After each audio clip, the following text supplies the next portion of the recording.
En el antiguo Israel, bajo el reinado del rey Acab, la tierra agonizaba. 3 años sin lluvia. El polvo era el único pan y el cielo, una cúpula de bronce implacable. El pueblo, desesperado y con el ganado muriendo, claudicaba entre 2 dioses. Yahvé, el Dios invisible de sus padres, y Baal, el poderoso y visible Señor de la tormenta. Fue entonces cuando un hombre salvaje, vestido con pieles y consumido por el celo de su Dios, descendió de las montañas, el profeta Elías. Su presencia era una afrenta, su mensaje, una declaración de guerra. Convocó a 450 profetas de Baal, los favoritos de la reina Jezabel, en la cima del reseco Monte Carmelo, para un duelo que decidiría el destino de la nación. 2 altares de piedra, 2 bueyes sacrificados, su sangre oscura manchando la tierra sedienta, pero sin fuego. El desafío de Elías fue simple y aterrador. El Dios que responda consumiendo su ofrenda con fuego del cielo, declaró, su voz resonando en el silencio, ese es el verdadero Dios.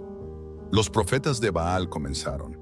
Danzaron, giraron, cantaron desde el alba hasta el mediodía, sus voces roncas invocando a su Señor. Pero solo el viento les respondía. Elías se burlaba de ellos. «Gritad más fuerte», decía con sarcasmo. «Quizás está meditando, o de viaje, o tal vez duerme y hay que despertarlo». Desesperados, se cortaron a sí mismos con cuchillos y lanzas, en un éxtasis sangriento, suplicando una señal. Pero solo hubo silencio. Luego Elías, con una calma desafiante, reconstruyó el altar de Yahvé. Pidió que cavaran una zanja a su alrededor y que derramaran sobre el sacrificio y la leña 4 cántaros de agua, no una, sino 3 veces, hasta que el agua corrió y llenó la zanja. Y entonces oró, y fuego del cielo descendió, consumiendo el sacrificio, la leña, las piedras, el polvo y hasta el agua de la zanja. Pero esta historia, más que un simple milagro, esconde un misterio. ¿Quién era realmente Baal para inspirar tal devoción? ¿Por qué tenía tantos seguidores en Israel? Y sobre todo, ¿por qué el arma del desafío era precisamente fuego del cielo? ¿Conocías esta historia con tal nivel de detalle? Comenta aquí. ¿Crees que fue una batalla literal entre dioses o una lucha política y religiosa por el control del pueblo? Durante siglos, todo lo que supimos de Baal vino de sus enemigos, los autores de la Biblia. Era un nombre, un ídolo sin rostro, el villano silencioso de una historia contada por el vencedor. Era un dios sin voz, hasta la década de 1920. En la costa de la actual Siria, en el lugar de la antigua ciudad de Ugarit, un campesino que araba su campo tropezó con una losa de piedra. Era la entrada a una tumba, y esa tumba llevó al descubrimiento de una biblioteca perdida, enterrada por casi 3.500 años. Los arqueólogos desenterraron cientos de tablillas de arcilla, escritas en un alfabeto cuneiforme desconocido. Cuando finalmente las descifraron, el mundo académico quedó en shock. No eran registros comerciales, eran los mitos, los poemas, los rituales. La historia de los dioses de Canaán, contada por sus propios sacerdotes y adoradores. Y en el centro de todo estaba él, el gran ciclo de Baal. Por primera vez en 3 milenios, Baal volvía a hablar. Y lo que reveló fue la historia de un dios mucho más complejo, poderoso y trágico de lo que nadie había imaginado. Un Dios cuyos atributos lo ponían en competencia directa con el propio Yahvé. Comparte este video con quien ama la arqueología y los misterios, porque la historia contada en estas tablillas revela por qué la burla de Elías sobre un Dios dormido era un golpe teológico tan preciso y letal. Los textos de Ugarit nos cuentan que Baal era, ante todo, el dios de la tormenta y la fertilidad. Su voz era el trueno, sus armas eran el rayo, el que cabalgaba sobre las nubes, trayendo la lluvia que despertaba la vida. Su saga comienza con una guerra celestial. Derrota a Yam, el tiránico dios del mar, y como recompensa, con la ayuda de las diosas Anat y Atirat, la acera de la Biblia. Convence al Dios Supremo, Él, para que le permita construir un magnífico palacio de cedro y oro en las alturas del monte Safón. Para inaugurarlo, Baal celebra un gran banquete e invita a todos los dioses. A todos, excepto a uno, Mot, el insaciable dios de la muerte y el inframundo. Mot, ofendido, envía un mensaje aterrador. Ya que no me invitas a tu banquete, yo te comeré a ti. Desciende a mi garganta, al reino del polvo y la podredumbre. Y Baal, aterrorizado, se rinde. Desciende al inframundo y es engullido por la muerte. En la tierra, su ausencia se manifiesta como la sequía abrasadora, la esterilidad y el silencio de los cielos. Pero su feroz esposa y hermana, la diosa guerrera Anat, no acepta su destino. Desciende al inframundo, encuentra a Mot y en un acto de violencia brutal, lo ciega como a una espiga, lo trilla, lo quema y esparce sus restos. Con la ayuda de la diosa del sol, Shapash, encuentra el cuerpo de Baal y lo resucita.